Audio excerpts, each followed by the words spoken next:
Prabowo Subianto yang dejavu di tahun 2019. Habis Boyolali, sekarang terbitlah Banyumas. Ya, ini terkait pernyataannya yang blunder sekali menurut saya.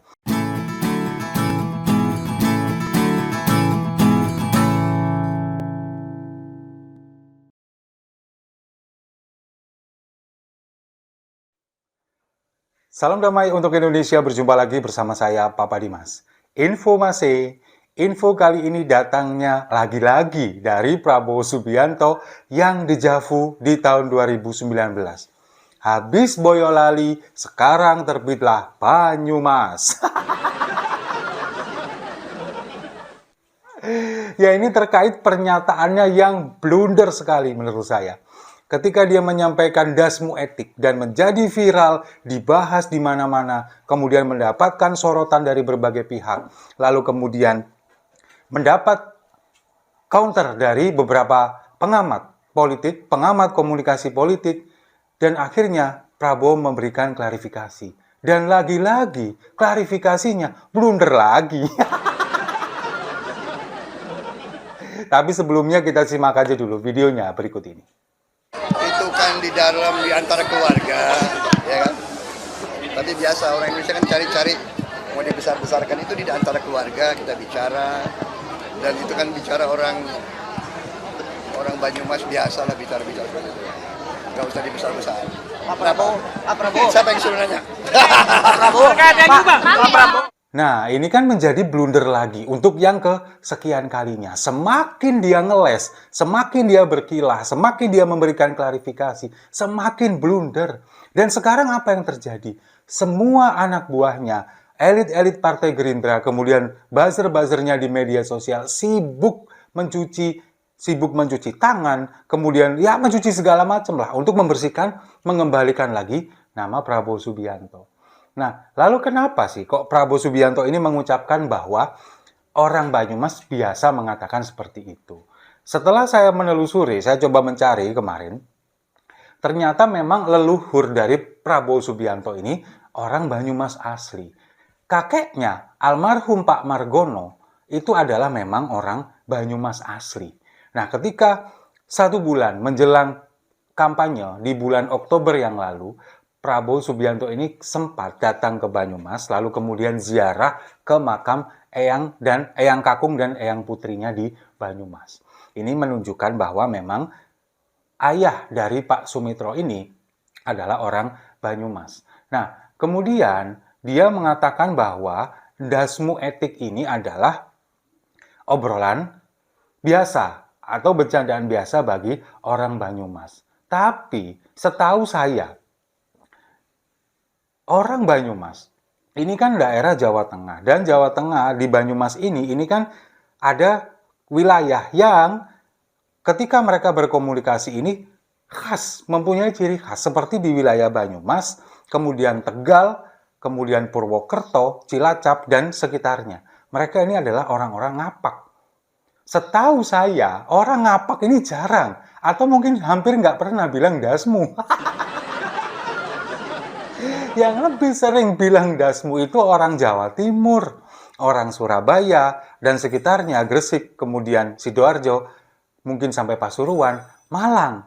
Sementara wilayah Jawa Timur yang lebih dekat ke Jawa Tengah, arah barat seperti Trenggalek, Madiun, kemudian Tulungagung, Kediri, Blitar, ini jarang sekali menggunakan kata ini.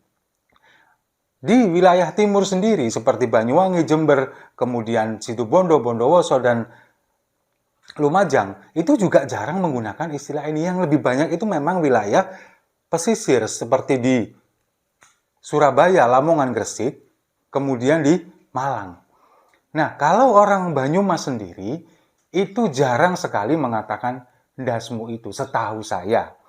Nah, ini kan akhirnya nanti bisa memicu kemarahan bagi orang-orang Banyumas sendiri. Kalau kita melihat di pemilu 2019, tepatnya di tanggal 30 Oktober 2018, jelang pemilu 2019, Prabowo Subianto juga pernah melakukan blunder ini kepada masyarakat Boyolali.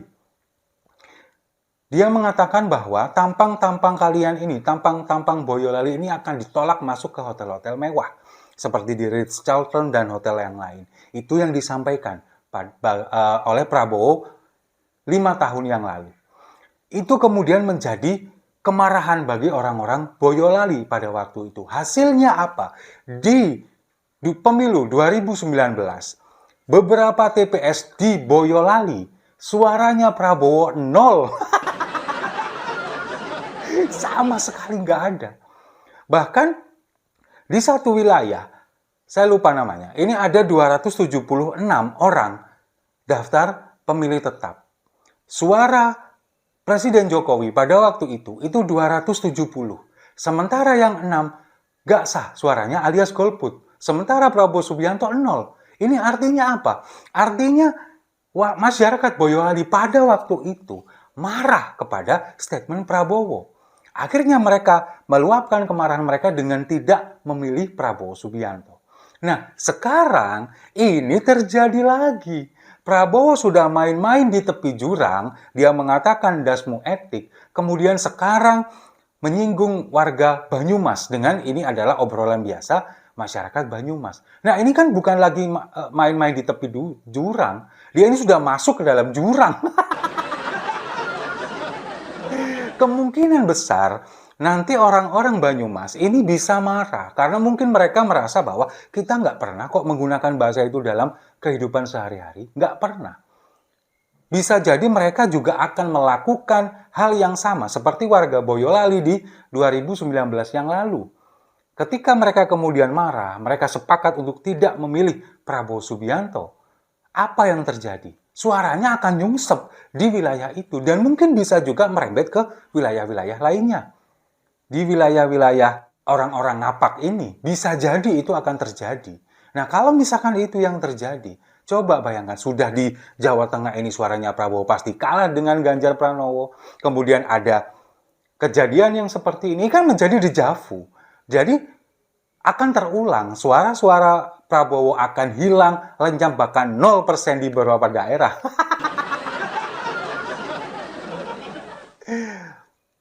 Ini lagi, masalah endasmu etik ini masih ramai dibicarakan. Kemudian memang ketika Prabowo ini memberikan klarifikasi, memberikan bantahan, semakin membuat dia kelihatan panik, membuat dia semakin terlihat ngeles dan semakin membahayakan dirinya sendiri. Apalagi yang terjadi di level-level bawahnya. Seperti anak-anak buahnya, kemudian elit-elit Partai Gerindra, tim kampanye nasionalnya, lalu kemudian buzzer-buzzernya di media sosial mengatakan semuanya ini bahwa itu adalah obrolan biasa, itu adalah bercandaan, itu adalah gurauan. Nggak usah dibesar-besarkan. Itu yang selalu dibilang oleh Prabowo Subianto. Nah, kemudian pernyataan terbaru lagi dari Dasko bahwa ini video ini adalah video yang tidak utuh, video yang diedit. Sehingga sudah disunting, akhirnya memberikan multitafsir katanya. Saya menilai masyarakat ini sudah pandai bagaimana caranya menyikapi semua ini supaya tidak tergiring opini. Nah, sekarang pertanyaannya, ada dua. Pertanyaan pertama, kalau misalkan memang ini video yang diedit, silahkan tunjukkan video aslinya. Saya yakin pasti lebih ngeri. Ya iya kan? Ini video dipotong loh. Video sudah diedit katanya, sudah disunting. Hasilnya keluar seperti itu. Dasmu etik. Nah, sekarang bayangkan kalau video aslinya yang nggak dipotong. Kata-kata apa lagi yang akan keluar di sana? Logika kan? Sebuah film, sebuah foto, kalau belum diedit, pasti banyak adegan gagalnya. Banyak kejadian yang tidak diduga. Foto pun seperti demikian. Ketika belum diedit, pasti hasilnya ada yang gelap, kemudian ada yang kurang cahaya misalkan, atau ngeblur dan lain sebagainya. Itu sangat kemungkinan terjadi. Setelah diedit, baru hasilnya akan bagus. Baru akan terlihat sesuai dengan yang diinginkan. Sama seperti film juga. Nah, ini kan juga seperti itu. Nah, kalau yang nggak diedit saja hasilnya seperti keluar dasmu etik, gimana yang nggak diedit? Kan ini yang ingin kita lihat. Kalau misalkan memang itu sudah diedit, coba tunjukkan yang mana yang belum diedit, aslinya seperti apa. Pasti mereka nggak akan berani, ya kan? Nah, sekarang pertanyaan yang kedua. Yang menyebabkan multitafsir. Omongan dasmu etik itu nggak bisa multitafsir. Itu cuma satu tafsirannya. Apalagi dengan intonasi yang seperti itu. Nggak ada multitafsir. Tafsirannya cuma satu. Itu adalah niatnya ingin mengolok-olok, ingin membuli, ingin merendahkan orang lain. Itu tafsirnya. Sekarang multitafsirnya dari mana? Coba sekarang. Tafsir apa lagi selain menghina, mengolok-olok, dan membuli? Gurauan. Enggak. Nggak ada gurauan dengan intonasi yang seperti itu. Nggak ada sama sekali. Nah, sekarang pada akhirnya, apa yang dilakukan oleh Prabowo Subianto ini adalah blunder untuk yang kesekian kalinya. Dan akan membawa efek elektoral yang luar biasa. Bisa jadi terjadi akan seperti tahun 2019 ketika warga Boyolali marah dan kemudian suaranya nol. Ini bisa saja terjadi. Saya ini tidak ngompor-ngompori ya, cuman mengasih saran kepada warga Banyumas. Nah, sekarang begini. Apapun itu, terlepas itu dari warga Banyumas, bahasa Jawa Tengah, ataupun Jawa Timur, itu sama saja bagi saya. Dasmu itu adalah sesuatu yang disampaikan meskipun ada kesan gurauannya, seperti video saya sebelumnya. Hanya untuk orang-orang kalangan tertentu, untuk kalangan terbatas. Tapi secara umum itu adalah sebuah hinaan, sebuah bulian, kemudian ada kesan ingin merendahkan orang lain. Terlepas itu dari bahasa Jawa Tengah atau bahasa Jawa Timur, esensi ini lebih penting. Esensi Prabowo mengatakan dasmu etik ini adalah ketika dia meremehkan sebuah etika dalam berpolitik. Itu intinya. Prabowo ini ingin menunjukkan bahwa persetan, bodoh amat dengan etika, yang penting gue maju. Yang penting Gibran maju. Itu intinya. Nah, itulah yang kemudian mendapat banyak sorotan dari berbagai pihak. Bahwa Prabowo ini sebetulnya hanya ingin merendahkan sebuah etika dalam berpolitik. Ketika Mahkamah Konstitusi kemudian memutuskan ambang batas usia capres-cawapres yang diputuskan oleh Paman Usman beberapa waktu yang lalu, kemudian terbukti melanggar etik oleh Majelis Kehormatan Mahkamah Konstitusi, itu sudah jelas melanggar etik. Sementara Prabowo Subianto ingin menegaskan dengan mengatakan dasmu etik itu, dia ingin menegaskan bahwa peduli setan dengan etika, peduli setan dengan apa yang kalian omongin, apa yang kalian tanyain. Saya kepingin maju-maju, itu intinya.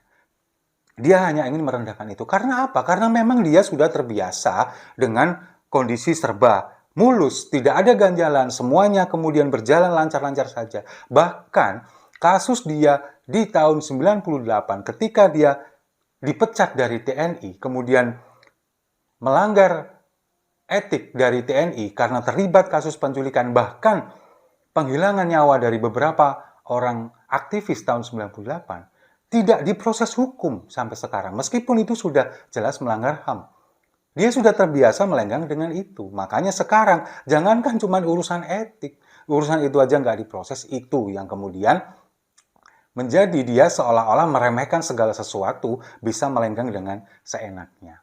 Nah, sekarang ada sebuah kejadian ketika Prabowo kemudian seluruh anak buahnya berusaha membela dia dengan mengatakan ini sebuah gurauan dan tidak perlu dibesar-besarkan. Di sisi lain, orang yang pertama kali merekam video ini sekarang lagi menjadi buronan Partai Gerindra. Orang ini lagi diburu nih sekarang. Padahal katanya ini hanyalah sebuah candaan, hal biasa, sebuah gurauan, nggak perlu dibesar-besarkan. Tapi yang rekam sekarang lagi dicari. Ya mungkin karena positive thinking aja. Mungkin dia dicari, ingin dijadikan buzzernya Prabowo. Karena orang ini sudah berjasa mengangkat nama Prabowo sampai setrending ini. Mungkin dia akan dijadikan buzzernya Prabowo seperti Abu Janda. Nah, sekarang pertanyaannya, tinggal dia mau lewat jalur mana? Lah, lewat jalur Dasko atau lewat jalur Dasmu? Setuju ya? Kalau setuju, mari kita minum kopinya sama-sama untuk Prabowo yang masuk ke dalam jurang. Saya rasa itu. Terima kasih sudah menyimak. Jangan lupa like, komen, dan subscribe. Sampai jumpa di video-video saya selanjutnya. Dejavu 2019.